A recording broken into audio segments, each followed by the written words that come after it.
जय हिंद। यूट्यूब के इस चैनल पे आप सभी का स्वागत है। आज की क्लास में हम लोग पढ़ने वाले हैं जैन धर्म के बारे में। किसके बारे में पढ़ेंगे? जैन धर्म के बारे में। इसमें पढ़ेंगे जैन धर्म के जीवन को जानेंगे, इनके जन्म और इनकी शिक्षाओं को जानेंगे कि इनकी शिक्षा क्या थी, जैन धर्म का जो सिद्धांत क्या था। उसके बाद जानेंगे कि संघ, जैन धर्म को कौन कौन लोग अपनाए। उसके बाद फिर संघ के बारे में जानेंगे, अध्ययन करेंगे। संघ के क्या नियम थे, कौन कौन इसमें भाग ले सकते थे, और बिहार के बारे में। उसके बाद आश्रम व्यवस्था के बारे में अध्ययन करेंगे। तो आज की क्लास इसी से संबंधित है, जैन धर्म के बारे में। यदि आप हमारे चैनल पर नए हैं तो चैनल को सब्सक्राइब ज़रूर करें और बेल आइकन को प्रेस ज़रूर करें ताकि आपके पास नोटिफिकेशन पहुंच जाए। और आप सभी से अनुरोध है कि एक सीरियल से एक क्रमबद्ध तरीके से अध्ययन करें। यदि आपने प्रीवियस क्लास नहीं देखे हैं तो जाकर के पहले कल की वीडियो को देखें, उसके बाद फिर आज पढ़ें। देखिए, कल का थोड़ा सा रिवाइज करवा देते हैं। ध्यानपूर्वक देखिएगा दोस्तों, जल्दी से। बुद्ध की कहानी, कल हम लोगों ने क्या अध्ययन किया था? बुद्ध की कहानी के बारे में पढ़ा था। देखो, तो बौद्ध धर्म के संस्थापक बताइएगा। बौद्ध धर्म के संस्थापक किसे बोला जाता है? तो सिद्धार्थ को। किसे? सिद्धार्थ को। और किस नाम से जानते हैं? तो गौतम के नाम से जानते हैं। उनका जन्म लगभग 2500 वर्ष पूर्व हुआ था। और इसी समय लोगों के जीवन में तेज़ी से परिवर्तन आ रहा था। कुछ लोग इस समय महाजनपदों के कुछ राजा बहुत शक्तिशाली हो गए थे। नए नए नगर उभर रहे थे, गांव के जीवन में परिवर्तन आ रहा था। और बहुत से विचारक थे इस समय परिवर्तन को समझने का प्रयास कर रहे थे और जीवन के सच्चे अर्थ को भी जानना चाह रहे थे। बुद्ध थे कौन से गण से संबंधित थे? तो बुद्ध कौन से गण से संबंधित थे? बताना है, शाक गण से। बुद्ध कौन से गण से संबंधित थे? शाक गण से संबंधित थे। और इन्होंने युवावस्था में ही गृह को त्याग दिया था। गृह त्याग दिया था किस लिए? शिक्षा प्राप्ति के लिए, यानी ज्ञान प्राप्ति के लिए। बुद्ध युवावस्था में ही, यानी लगभग 29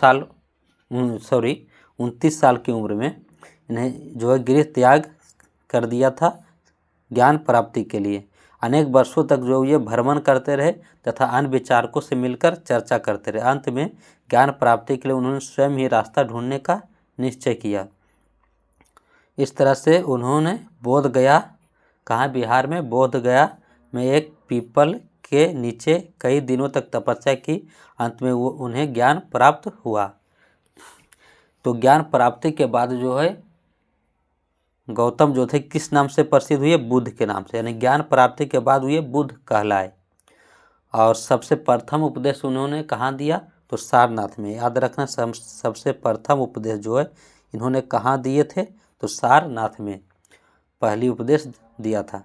और इनकी मृत्यु कहाँ हो जाती? कुशीनारा में। मृत्यु कहाँ? कुशीनारा में मृत्यु हो जाती है। और बुद्ध की शिक्षा क्या था? तो बुद्ध की शिक्षा क्या था कि हमारा जीवन यह जीवन कष्टों और दुखों से भरा हुआ है।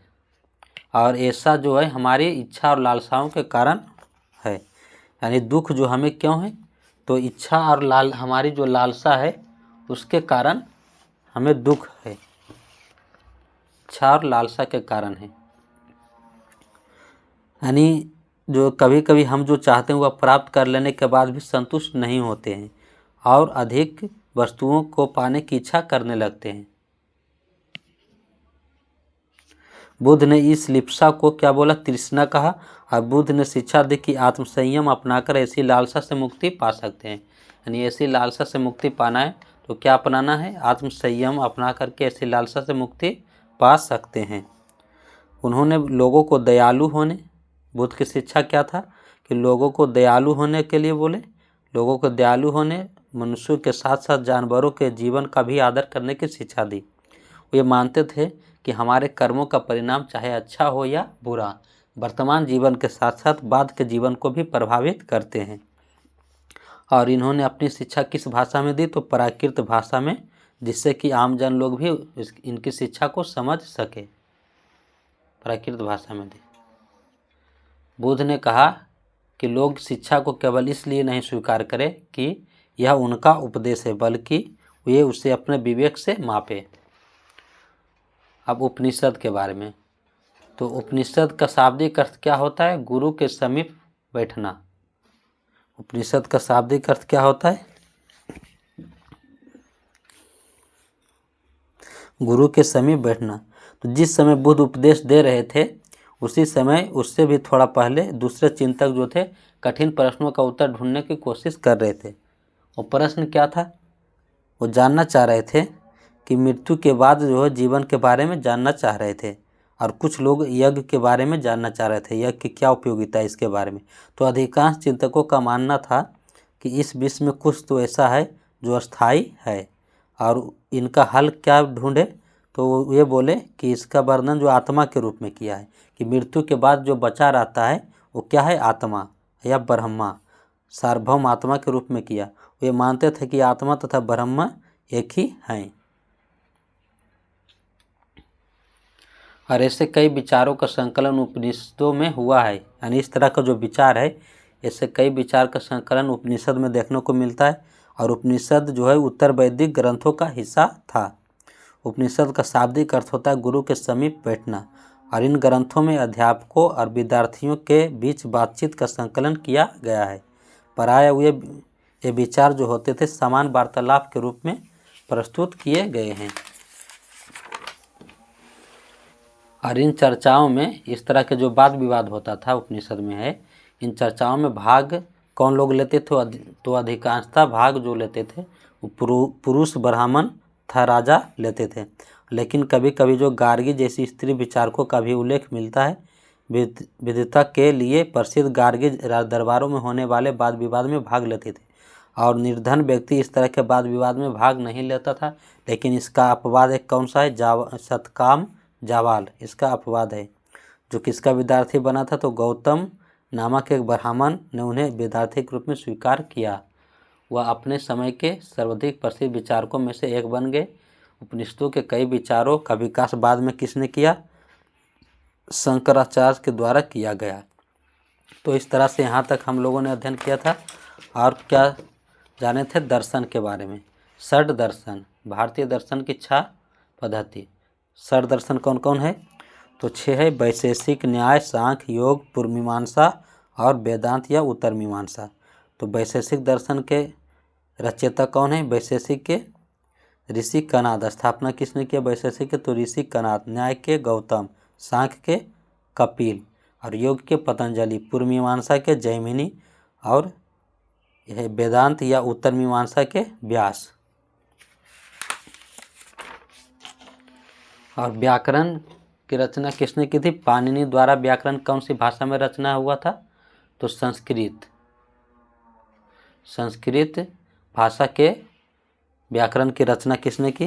तो व्याकरण जो रचना किए थे इस समय पाणिनि।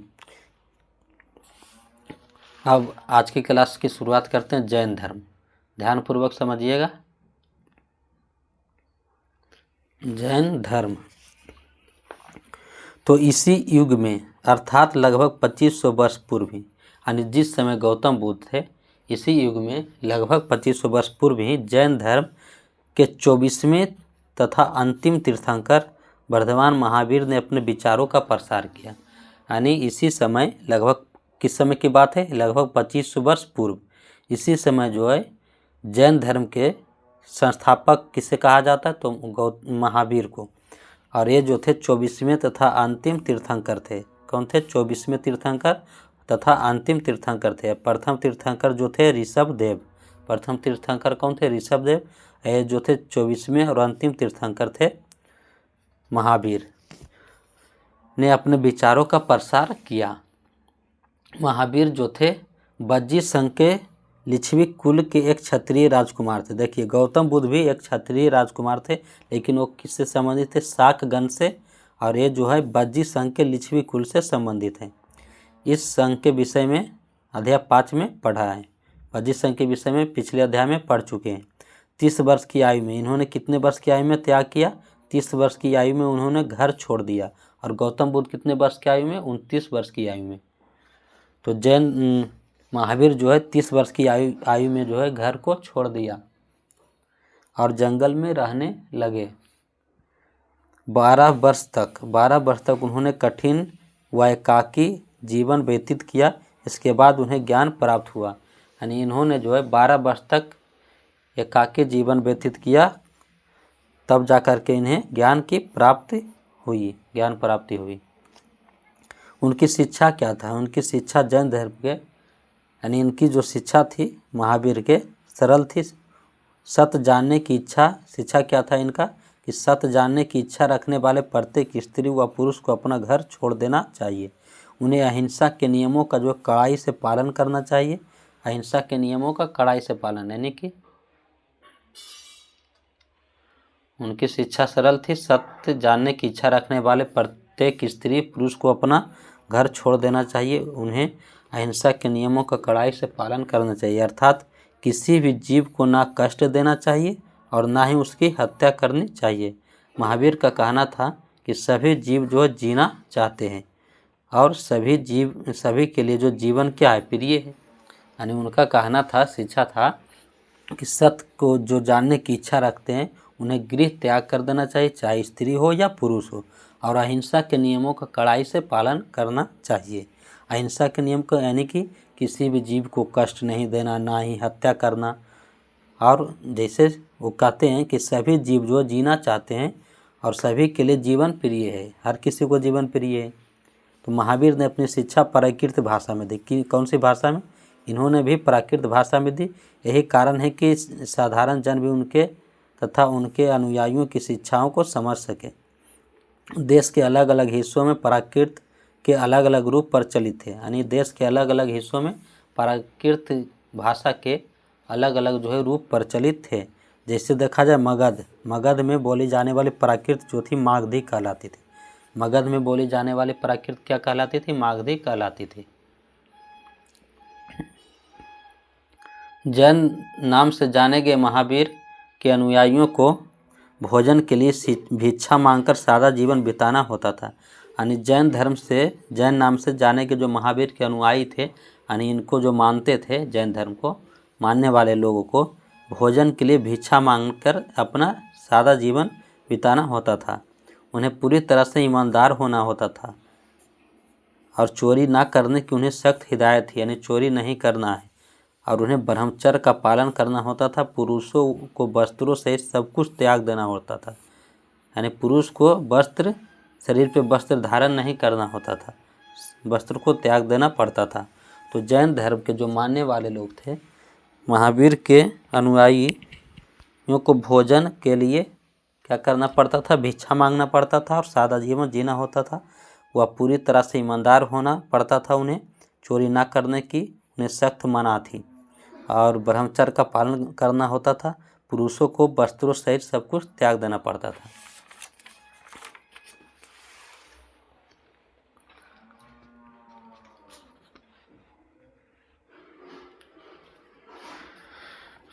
अधिकांश व्यक्तियों के लिए ऐसे कड़े नियमों का पालन करना तो बहुत कठिन था। यानी बहुत से व्यक्ति के लिए ऐसे जो कड़े नियम था, इनका पालन करना बहुत कठिन था।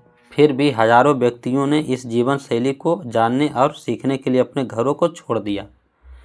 कई अपने घरों पर ही रहे और भिक्षु भिक्षुणी बने लोगों को भोजन प्रदान करते थे। यानी इस जो नया जीवन शैली, इसे जानने के लिए कई लोगों तो गृह त्याग कर दिया, और जो त्याग नहीं करे, घर को नहीं छोड़े, वो जो भिक्षु भिक्षुणी जो बने लोगों को भोजन प्रदान करते थे, सहायता करते थे उनकी। और मुख्यतः व्यापारियों ने जैन धर्म का समर्थन किया। कौन लोग जो थे जैन धर्म का समर्थन किया? तो मुख्य रूप से व्यापारी लोग जो थे जैन धर्म का समर्थन किया। किसानों के लिए जो है नियमों का पालन करना अत्यंत कठिन था। क्यों? किसान के लिए जो नियम का पालन करना अत्यंत कठिन क्यों था? क्योंकि फसल की रक्षा के लिए उन्हें कीड़े मकोड़ों को मारना पड़ेगा। तो कठिन था उनके लिए, क्योंकि फसल की रक्षा के लिए उन्हें कीड़े मकोड़े को मारना पड़ता था। बाद की सदियों में जैन धर्म उत्तर भारत के कई हिस्सों के साथ साथ गुजरात, तमिलनाडु, कर्नाटक में भी फैल गया। यानी बाद के सदी में कहाँ कहाँ फैल गया? उत्तर भारत में तो फैला ही साथ दक्षिण भारत में और पश्चिम में गुजरात, दक्षिण में तमिलनाडु, कर्नाटक में भी फैल गया। महावीर तथा उनके अनुयायियों की शिक्षाएं कई शताब्दियों तक मौखिक रूप में रही। यानी महावीर की जो शिक्षा थी कई शताब्दी तक मौखिक रूप में, मतलब लिखा नहीं गया था कहीं।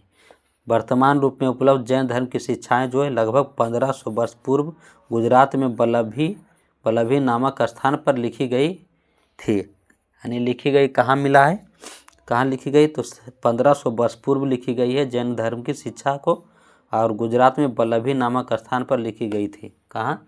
गुजरात के वल्लभी नामक स्थान पे। तो इतना में आज क्या रखना है देखिए, सबसे पहले बताइएगा जैन धर्म में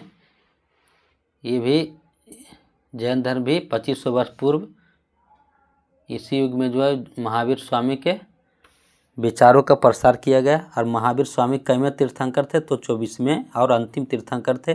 प्रथम तीर्थंकर ऋषभदेव और 21 गण से संबंधित थे। बज्जी संघ से के लिच्छवी कुल से संबंधित थे। यह भी राजकुमार थे। इन्होंने 30 वर्ष की आयु में जो है गृह त्याग किया और गौतम बुद्ध 29 वर्ष की आयु में 12 वर्षों तक के कठिन तपस्या के बाद उन्हें ज्ञान की प्राप्ति हुआ। और इनकी शिक्षा क्या था? तो शिक्षा याद रखना है कि इनकी शिक्षा जो थी कि जो लोग सत्य को जानना चाहते हैं वो लोग क्या गृह त्याग कर देना चाहिए उन्हें, और अहिंसा के नियमों का कड़ाई से जो है पालन करना चाहिए। इनकी शिक्षा था कि चोरी नहीं करना चाहिए। जो लोग इनको मानते थे उन्हें मना था, चोरी करने की मना था, और सादा जीवन बिताना होता था। भिक्षा मांग करके ब्रह्मचर्य का पालन करना पड़ता था। पुरुषों को वस्त्रों सहित सब कुछ त्याग देना पड़ता था। इनकी शिक्षा जो थी किस भाषा में दी गई थी? तो प्राकृत भाषा में, जिससे कि आम लोग भी समझ सके। और प्राकृत भाषा जो है देश में अलग अलग जगह पे अलग अलग नाम से प्रचलित था। जैसे मगध में मागधी के नाम से कहलाती थी, इस तरह से। और इनको जो मानने वाले कौन लोग जो थे समर्थन किया? तो मुख्य रूप से व्यापारियों ने जैन धर्म का समर्थन किया। किसानों के लिए जो नियमों का पालन करना कठिन था, क्योंकि फसलों की रक्षा करने के लिए उन्हें कीड़े मकोड़ों को मारना पड़ता था। अब बाद की सदी में जैन धर्म का प्रसार यानी विस्तार कहाँ कहाँ हुआ? तो उत्तर भारत के कई हिस्सों में फैला, साथ ही गुजरात, तमिलनाडु, कर्नाटक में भी फैल गया। और महावीर तथा उनके अनुयायियों की जो शिक्षाएँ कई शताब्दियों तक मौखिक रूप में रही। किस रूप में? मौखिक रूप में। बाद में जो है वर्तमान में कितना 1500 वर्ष पूर्व जो गुजरात में वल्लभी नामक स्थान पर लिखी गई इनकी शिक्षाओं को। चलिए आगे बढ़ते हैं। अब जानते हैं संघ के बारे में कि संघ के नियम क्या था और कौन लोग जो है इसमें शामिल हो सकते थे। देखिए तो संघ के बारे में जानते हैं। महावीर तथा बुद्ध दोनों का ही मानना था, महावीर तथा बुद्ध दोनों का ही मानना था कि घर का त्याग करने पर ही सच्चे ज्ञान की प्राप्ति हो सकती है। महावीर तथा बुद्ध दोनों का क्या मानना था कि सच्चे ज्ञान की प्राप्ति करना है तो घर को छोड़ देना है, नहीं गृह त्याग पर ही सच्चे ज्ञान की प्राप्ति हो सकती है। ऐसे लोगों के लिए उन्होंने संघ नामक संगठन बनाया। अब जब घर त्याग देंगे तो रहना कहाँ है? तो एक संगठन बनाया, संघ नामक एक संगठन बनाया जहाँ घर का त्याग करने वाले लोग एक साथ रह सके। यानी जो लोग घर को छोड़ करके आए हैं वहाँ जो लोग हैं एक साथ रह सके, उनके लिए एक संगठन बनाया गया। इसे ही संघ बोला गया। इसे क्या बोला गया? संघ। संघ नामक एक संगठन बनाया गया। संघ में रहने वाले बौद्ध भिक्षुओं के लिए बनाए गए नियम जो है विनय पिटक नामक ग्रंथ में मिलते हैं। तो किस ग्रंथ में मिलते हैं? संघ में बनाए गए जो नियम था यहाँ के बौद्ध भिक्षुओं के लिए जो नियम था वो कौन से ग्रंथ में मिलते हैं? तो बोलना विनय पिटक नामक ग्रंथ में। कि कौन से ग्रंथ में? विनय पिटक नामक ग्रंथ में मिलते हैं। विनय पिटक से हमें पता चलता है कि संघ में पुरुषों और स्त्रियों के रहने की अलग अलग व्यवस्था थी। यानी पुरुष और स्त्री जो थी अलग अलग व्यवस्था थी इनके लिए रहने के लिए। संघ में पुरुष और स्त्री की व्यवस्था अलग अलग थी। सभी व्यक्ति संघ में प्रवेश ले सकते थे। यानी किसी भी जाति का हो, जाति धर्म कोई लेना देना नहीं था। कोई सा भी जाति, हर एक जाति को के व्यक्ति जो है संघ में प्रवेश ले सकते थे, सभी के लिए खुला था। हालांकि प्रवेश करने के लिए कुछ नियम था कि अनुमति लेना होता था। तो अनुमति किससे लेना होता था? यदि बच्चों है, हालांकि संघ में बच्चों को अपने माता पिता से अनुमति लेना होता था, और दासों और अपने स्वामी से, दास को अपने स्वामी से अनुमति लेना होता था, और राजा के यहाँ काम करने वाले जो लोग हैं वो लोग राजा से अनुमति लेते थे, और कर्जदारों को अपने देनदारों से अनुमति लेनी होती थी। जो कर्जदार था, जिनसे कर्ज ले लिया है, तो उनकी अनुमति लेनी होती थी। देनदार यानी जिनको देना है कर्ज, उससे अनुमति लेनी होती थी, और एक स्त्री को अपने पति से अनुमति लेनी होती थी। तो संघ में प्रवेश के लिए क्या नियम था? अनुमति लेना। अनुमति किससे लेता था? तो जो बच्चे लोग थे अपने माता पिता से अनुमति, दास अपने स्वामी से, राजा के यहाँ जो काम कर रहे हैं वो अपने राजा से अनुमति लेते थे, और कर्जदार देनदारों से, और एक स्त्री पति से अनुमति लेनी होती थी, तब जाकर के जो संघ में प्रवेश मिलता था। और वहाँ पे जो है स्त्री पुरुष के लिए अलग अलग व्यवस्था थी। संघ में प्रवेश लेने वाले स्त्री पुरुष बहुत सादा जीवन जीते थे, यानी वे अपने अधिकांश समय जो ध्यान करने में बिताते थे, और दिन के एक निश्चित समय में वे शहरों गांव में जाकर भिक्षा मांगते थे।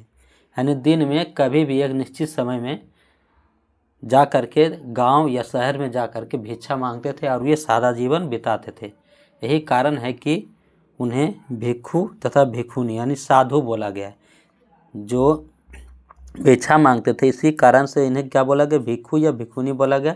भिखारी, साधु भिखारी के लिए प्राकृत शब्द है, साधु कहा गया। वे आम लोगों को शिक्षा देते थे और साथ ही एक दूसरे की सहायता भी करते थे। यानी ये लोग जो थे आम लोगों को शिक्षा देते थे और साथ ही एक दूसरे की सहायता भी करते थे। किसी तरह की आपसी लड़ाई को निपटारा करने के लिए वे प्रायः बैठकें भी करते थे। संघ में प्रवेश लेने वालों में ब्राह्मण, देखो संघ में प्रवेश लेने वाले कौन कौन लोग होते थे? ब्राह्मण, क्षत्रिय, व्यापारी, मजदूर, नाई, गणिकाएँ तथा दास शामिल थे। इनमें से कई लोगों ने बुद्ध की शिक्षाओं के विषय में लिखा। इनमें से जो लोग थे जो संघ में शामिल हुए थे, इन्हीं में से कई लोग जो बुद्ध की शिक्षाओं के बारे में भी लिखा। तो कुछ लोगों ने संघ में अपने जीवन के विषय में सुंदर कविताओं की रचना की। तो इस तरह से संघ के क्या क्या नियम थे? तो संघ के बताइएगा मेरे साथ साथ। संघ क्या था? तो क्या बोलना है? संघ जो था यानी जो महावीर या बुद्ध के सिद्धांत को यानी ज्ञान प्राप्ति के लिए जो घर को छोड़ देते थे, उनके लिए एक संगठन बनाया गया। संगठन को ही क्या बोला गया? संघ। संघ नामक एक संगठन बनाया गया, जहाँ घर का त्याग करने वाले जो लोग थे एक साथ रह सके। और संघ के जो नियम कहाँ मिलता है? तो विनय पिटक नामक ग्रंथ में मिलता है। किस ग्रंथ में मिलता है? विनय पिटक नामक ग्रंथ में मिलते हैं। बौद्ध भिक्षुओं के लिए बनाए गए नियम था कि किस प्रकार से यहाँ रहना है। तो इसी से पता चलता है कि यहाँ पे जो स्त्री पुरुष के रहने की व्यवस्था जो थी अलग अलग थी, और सभी व्यक्ति जो प्रवेश ले सकते थे, चाहे किसी भी जाति का हो, सभी को प्रवेश इसमें हो सकता था। और प्रवेश करने के लिए अनुमति लेनी होती थी। बच्चों को माता पिता से, दासों को स्वामी से, राजा के यहाँ जो काम कर रहे हैं राजा से, और एक स्त्री को पति से, और कर्जदार को देनदार से अनुमति लेना पड़ता था। संघ में प्रवेश लेने वाले जो स्त्री पुरुष थे उन्हें सादा जीवन जीना होता था, और दिन के कभी एक समय में, निश्चित समय में शहर या गांव जाकर के उन्हें भिक्षा मांगना पड़ता था। यही कारण से इन्हें भिक्षु या भिक्षुनी कहा गया है। और ये लोग जो थे आम लोगों को शिक्षा देते थे और साथ ही एक दूसरे की सहायता भी करते थे, और साथ ही साथ ये लोग आपस में विवाद जो होता था, लड़ाई, आपसी लड़ाई का निपटारा करने के लिए बैठकें भी करते थे। और संघ में प्रवेश लेने वालों में कौन कौन थे? ब्राह्मण, क्षत्रिय, व्यापारी, मजदूर, नाई, गणिकाएँ, दास शामिल थे। इनमें से कई लोगों ने बुद्ध की शिक्षाओं के विषय में लिखा। कुछ लोगों ने संघ में अपने जीवन के विषय में सुंदर कविताओं की रचना की। यहाँ तक क्लियर? बुक जरूर पास में रखें। यहाँ तक समझ में आ गया होगा। आगे बढ़ते हैं। बिहार, बिहार किसे बोलते हैं? तो बिहार शब्द का मतलब क्या है? तो बिहार किसे बोलते हैं? देखिए, जैन तथा बौद्ध भिक्षु जो पूरे साल एक स्थान से दूसरे स्थान घूमते रहते थे। क्या करते थे? जो जैन तथा बौद्ध भिक्षु होते थे पूरे साल एक स्थान से दूसरे स्थान घूमते हुए उपदेश दिया करते थे। केवल वर्षा ऋतु में जब यात्रा करना कठिन हो जाता था तो वे एक स्थान पर ही निवास करते थे। ऐसे समय में वे अपने अनुयायियों द्वारा उद्यानों में बनवाए गए अस्थायी निवासों में अथवा पहाड़ी क्षेत्रों में प्राकृतिक गुफाओं में रहते थे। यानी बौद्ध भिक्षु जो थे या जैन भिक्षु घूम घूम करके क्या उपदेश देते थे, और वर्षा ऋतु में जो है इस तरह के से क्या हो जाता था, उनके लिए कठिन हो जाता था यात्रा करना, तो ये एक स्थान पर ही निवास करते थे। ऐसे समय में वे अपने अनुयायियों द्वारा उद्यानों में बनवाए गए अस्थायी निवासों में अथवा पहाड़ी क्षेत्रों में जो है प्राकृतिक गुफाओं में रहते थे। जैसे जैसे समय बीतता गया, भिक्षु भिक्षुणियों ने स्वयं तथा उनके समर्थकों ने अधिक अस्थायी शरण स्थलों की आवश्यकता का अनुभव किया। यानी जैसे जैसे समय बीतता तो अब घूम घूम करके जो उपदेश देते थे, अब एक जगह स्थायी रूप में अनुभव किया कि एक ही जगह रह करके जो शिक्षा दें, तो अधिक अस्थायी शरण स्थलों की आवश्यकता का अनुभव किया, क्योंकि वर्षा ऋतु में जो कठिन हो जाता था यात्रा करना। आरंभिक बिहार जो थे अनुभव किया, तब कई शरण स्थल बनाए गए जिन्हें बिहार कहा गया। यानी सीधे सीधे समझना कि बिहार किसे बोला गया, तो बौद्ध भिक्षु और भिक्षुणी के रहने के स्थान एक शरण स्थल बनाया गया, उसी को क्या बोला गया? बिहार। आरंभिक बिहार जो थे लकड़ी के बनाए गए थे, बाद में इनके निर्माण में ईंटों का प्रयोग होने लगा। पश्चिमी भारत में विशेषकर कुछ बिहार पहाड़ियों को खोदकर बनाए गए। पश्चिम भारत में जो कुछ बिहार जो पहाड़ियों को खोदकर बनाया गया। जैसे देखिए यहाँ पे एक चित्र दिया गया है, ये जो पश्चिमी महाराष्ट्र का है, पहाड़ी को काटकर बनाई गई एक गुफा या कार्ले वर्तमान महाराष्ट्र में स्थित है। गुफा भिक्षु भिक्षुणियों ने इन शरण स्थलों में रहकर ध्यान किया करते थे। ठीक, अब आगे जानते हैं। प्रायः किसी धनी व्यापारी, राजा अथवा भूस्वामी द्वारा दान में दी गई भूमि पर बिहार का निर्माण होता था। तो ये जो बिहार था, बिहार का निर्माण कौन से भूमि पे होता था? तो जो व्यापारी, धनी व्यापारी या राजा अथवा भूस्वामी द्वारा दान में दी गई जो भूमि होता था, दान में दिया गया था, उसी पे जो बिहार का निर्माण होता था। स्थानीय व्यक्ति भिक्षु भिक्षुणियों के लिए भोजन, वस्त्र, दवाइयाँ लेकर आते थे, जिसके बदले वे भिक्षु और भिक्षुणियों को लोगों को शिक्षा देते थे। यानी स्थानीय लोग जो होते थे भिक्षु भिक्षुणियों के लिए क्या लाते थे? दवाइयाँ, वस्त्र, भोजन लाते थे, और जो भिक्षु भिक्षुणी होते थे उसके बदले में उन लोगों को क्या देते थे? शिक्षा देते थे। तो आगे आने वाली शताब्दी में बौद्ध धर्म उपमहाद्वीप के विभिन्न हिस्सों के साथ साथ पहाड़ी क्षेत्रों में भी फैल गया। देखिए, एक बौद्ध ग्रंथ से ज्ञात होता है कि जिस तरह महासागरों में मिलने पर नदियों की अलग अलग पहचान समाप्त हो जाती है, उसी तरह बुद्ध के अनुयायियों जब भिक्षुओं की श्रेणी में प्रवेश करते हैं तो वे अपना वर्ण, श्रेणी और परिवार सब त्याग देते हैं। आप जानते हैं आश्रम व्यवस्था के बारे में।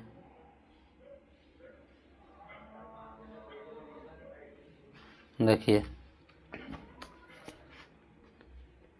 आश्रम व्यवस्था तो जैन तथा बौद्ध धर्म जिस समय लोकप्रिय हो रहे थे, लगभग उसी समय ब्राह्मणों ने आश्रम व्यवस्था का विकास किया। यानी जिस समय जैन और बौद्ध धर्म लोकप्रिय हो रहा था, उसी समय ब्राह्मण ने आश्रम व्यवस्था का विकास किया।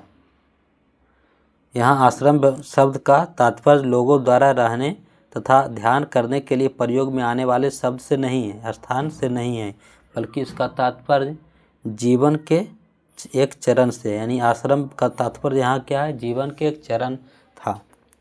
और जीवन का चरण क्या था?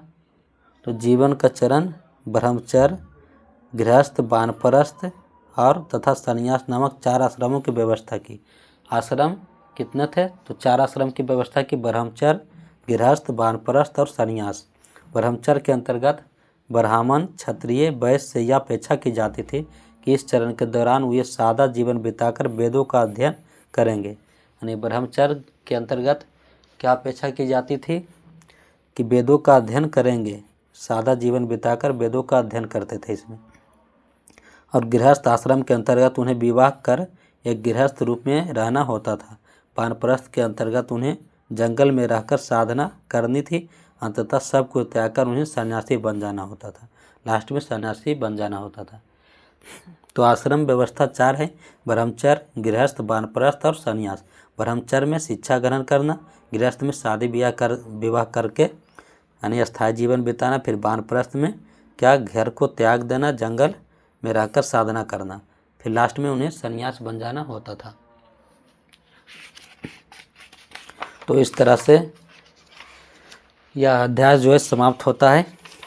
आशा करते हैं कि आप सभी को क्लास अच्छा लगा होगा।